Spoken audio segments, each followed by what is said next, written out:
मूर्छित सम्मोहन में मूर्छित व्यक्ति के हाथ में उठा के एक साधारण कंकड़ रख दो और कह दो अंगारा रख दिया है, वो झटक के फेंक देता है, चीख मारता है कि जल गया।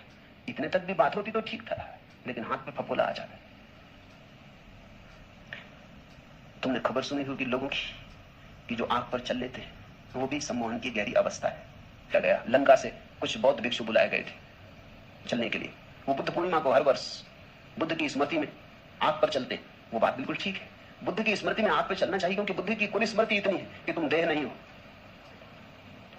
तो जब हम देह ही नहीं है तो आग हमें कैसे जलाएगी?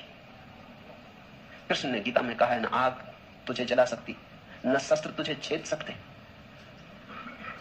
नैनम छिदन्ति शस्त्राणि नाहम दहति पावका। नहीं आग तुझे जलाएगी, नहीं शस्त्र तुझे छेद सकते। तो बुद्ध पूर्णिमा के दिन श्रीलंका में बौद्ध भिक्षु आग पर चलते, उन्हें निमंत्रित किया गया। वो ऑक्सफोर्ड में भी चले।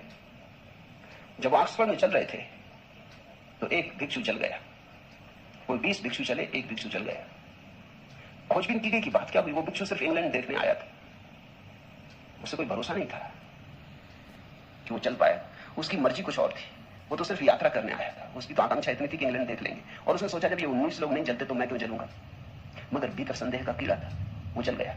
और वहीं उसी रात दूसरी घटना घटी कि एक प्रोफेसर, ऑक्सफोर्ड यूनिवर्सिटी का प्रोफेसर, जिसने कभी ये घटना न देखी थी न सुनी थी, वो सिर्फ बैठ के देख रहा था। उसे देख के इतना भरोसा आ गया कि वो उठा और चलने लगा और चल गया।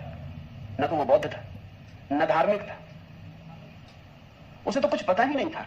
उसे तो सिर्फ इतने लोगों का चलना देख के ये लगा, ये भाव ऐसी गहनता से उठा, ये श्रद्धा इतनी सघन हो गई कि वो उठा एक गहन आनंद भाव में और नाचने लगा आंख पर।